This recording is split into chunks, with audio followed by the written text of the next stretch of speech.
देखिए, देश में अराजकता का माहौल है। रही युवाओं की बात, तो हम शिक्षा के क्षेत्र में जो उच्च शिक्षा के लिए जाते हैं, तो जो फीस स्नातक में बीए, बीएससी, बीकॉम की है, वो 10,000 जो पहले 1-2 हजार हुआ करते थे, उसमें सीधे 400 गुना वृद्धि है। कहीं 4,000, कहीं 8,000, कहीं 12,000 तक फीस ली जा रही है। और जहाँ सेल्फ फाइनेंस, स्ववित्त पोषित है, वहाँ 20-20 हजार तक फीसें ली जा रही है। तो युवा इसमें छला महसूस कर रहा है। सरकार को उच्च शिक्षा की गुणवत्ताओं पर ध्यान देना चाहिए और जो फीस स्ट्रक्चर है वो समान करना चाहिए। जो एक गरीब लड़के के लिए फीस स्ट्रक्चर हो, वो भी एक औसत लड़कों के लिए हो। और फीस में जो बेतहाशा 400 गुना ज्यादा वृद्धि अभी तक की गई है, उसको वापस लेते हुए और एक मिनिमम फीस निर्धारित करनी चाहिए।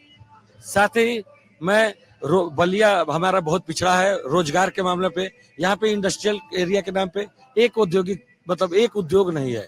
सरकार का इस ओर भी मैं ध्यान आकृष्ट कराना चाहूंगा कि बलिया की बढ़ती आबादी और शिक्षा लेने के बाद लोग बेरोजगारी यहाँ बहुत है। यहाँ कोई औद्योगिक क्षेत्र नहीं है, कोई औद्योगिक इकाई नहीं है, जिससे यहाँ के बेरोजगार युवाओं को बाहर ग्रेटर नोएडा, दिल्ली, मुंबई महानगरों में जाना पड़ता है रोजी रोटी के इंतजाम में। क्या नाम आपका? मैं अमित दुबे, सभासद सिविल लाइन बलिया। अब अमित जो कह रहे हैं वही सवाल मैं पूछूं कि दो बातें जो मूल रूप से उठी, एक शिक्षा का महंगा होना और दूसरा रोजगार की समस्या। क्या इन विषयों पर राजनेता बात करते हैं और उससे की राजनीति होती दिखाई देती है? मैं इनकी बात से 100% सहमत हूं।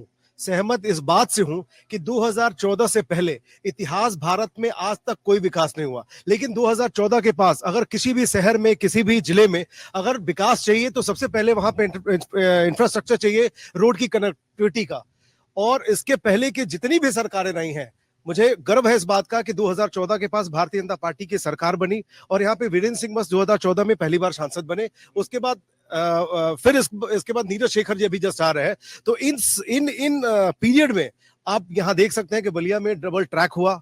और आप अभी अगर बाहर से बनारस से या फिर बाहर से आ रहे होंगे तो जो रोड थी उसकी भी कनेक्टिविटी बढ़ी है। रोडों का एक विशाल जो संग्रह है वो बन रहा है भारतीय जनता पार्टी की सरकार में। तो मुझे निश्चित रूप से, जहां तक बात हो रही है इंडस्ट्री की, तो जब शहर से और बड़े बड़े शहरों से जब रेल की कनेक्टिविटी होगी, रोडें चौड़ी होंगी, तो निश्चित रूप से आने वाला जो समय होगा उसमें डेवलपमेंट होंगे, कल कारखाने भी लगेंगे और व्यवसाय, सारी चीजें बढ़ेंगी। आप, मैं जान रहा हूं जो आप चाह रहे हैं कि मैं वो पूछूं। आपका नाम? मेरा नाम अभिषेक सोनी है। अभिषेक, ठीक है। जो आपने कहा ना, मैं क्या करके सारे मुद्दों को पहले ले लूं, फिर उसका चर्चा को आगे बढ़ाएं। जी जी, मेरा नाम अंगद मिश्रा फौजी है। चूंकि मैं फौज से रिटायर हूँ। ये बलिया जिला जो है बागियों तेवर से जाना जाता है।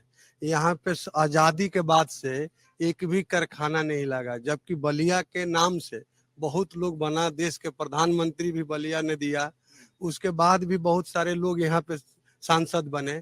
मैं यहाँ पे एक रोजगार था जो बलिया में, वो भी रोजगार देश के प्रधानमंत्री आदरणीय मोदी जी ने भी समाप्त कर दिया। वो फौज की नौकरी, यहाँ पे कोई नौकरी नहीं है।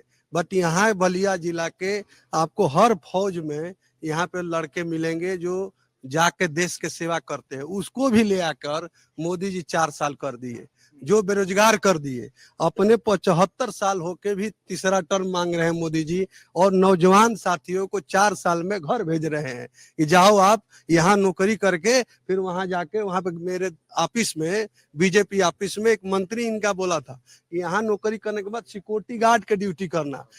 कितनी शर्म की बात है। जो देश सेवा करना चाहता है उसका पेंशन समाप्त करने का भी योजना लगाए हैं।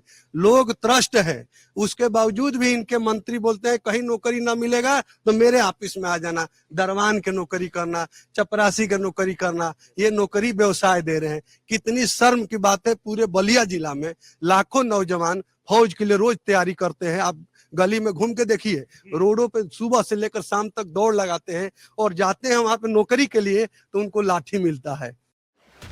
एग्जिट पोल 2024, 1 जून शाम 6 बजे से। लोकसभा चुनाव के नतीजे 4 जून सुबह 7 बजे से। देखिए चुनाव नतीजों से जुड़ी हर खबर सबसे पहले, सबसे सटीक, केवल अमर उजाला पर। अमरउजाला.com।